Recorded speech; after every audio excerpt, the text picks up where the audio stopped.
Hello and welcome back to the Media Box. One of the debates going on in the hemicycle behind me has been about empowering Roma youth through participation.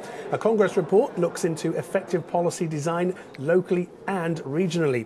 There have been many proposals from young people in the Roma community on policy measures that can be implemented. Here with me is Orhan USEIN, the Programme Coordinator of the Decade of Roman Inclusion Secretariat. Welcome along.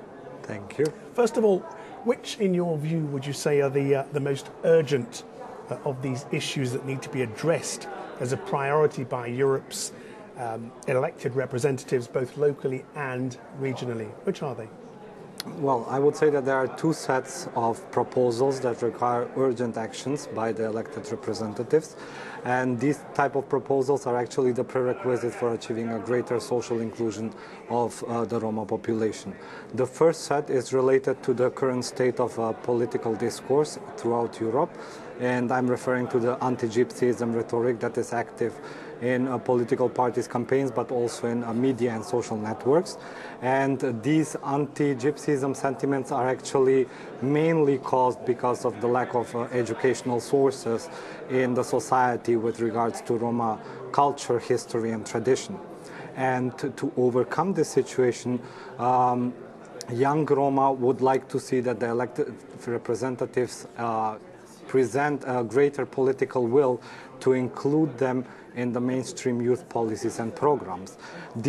Including them in these programs would actually enable them to create an intercultural dialogue between Roma and non-Roma to promote their own culture, but also promote them as in a way for active citizenship in the communities. Isn't that happening at the moment in any way, shape or form? It is, but to a very, very less and invisible extent, with many barriers imposed by the mainstream society. So this would be the first set of proposals targeting anti-Gypsyism sentiments in the society, and the second set of proposals is related to the employment issues.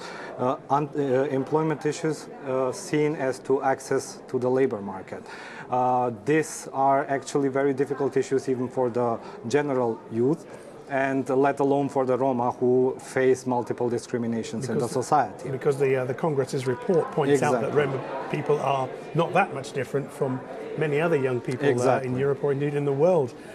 So in a way, some young people have become alienated and inward-looking, particularly in the Roma community, because of the problems that they face. What are young Roma people and their networks doing to build bridges? What are they doing to be inclusive? Many young Roma people and Roma youth networks have been advocated so far at many institutions so that international initiatives that deal with Roma inclusion target specifically Roma youth. This is mostly because of the fact that the Roma youth is in general a very young population. So the average age of the Roma population is 25 years old compared to the average age of the mainstream population throughout Europe, which is 40. So we deal with a relatively young population, and obviously that we have to respect their voices and demands. What many young Roma have advocated for is that Roma youth issues become a priority within international initiatives such as the EU Framework for National Roma Integration Strategies and the Decade for Roma Inclusion.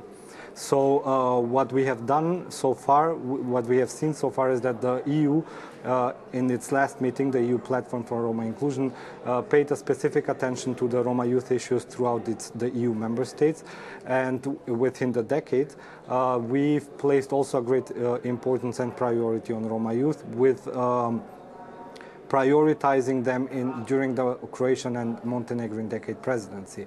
And for this matter, we have organized a conference on active youth participation among Roma, where we gathered Roma and non-Roma youngsters from the decade participating countries who discussed active models of participation of youth. And these recommendations, which are also included in the Congress report, have been also presented to the International Steering Committee meeting of the decade.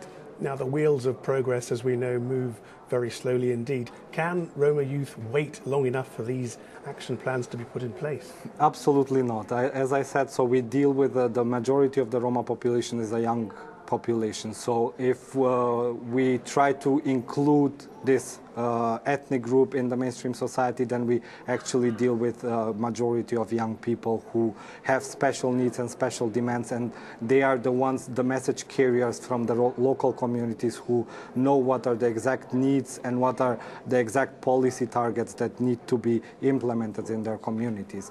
And we have a lot of highly educated young Roma throughout Europe who can willingly contribute and actively participate on local and regional level in working with municipalities and regional authorities to implement policies that are in real need for their communities. Thank you very much for that. I know you've got to rush off to the hemicycle as we speak now. Thank you very much for joining us.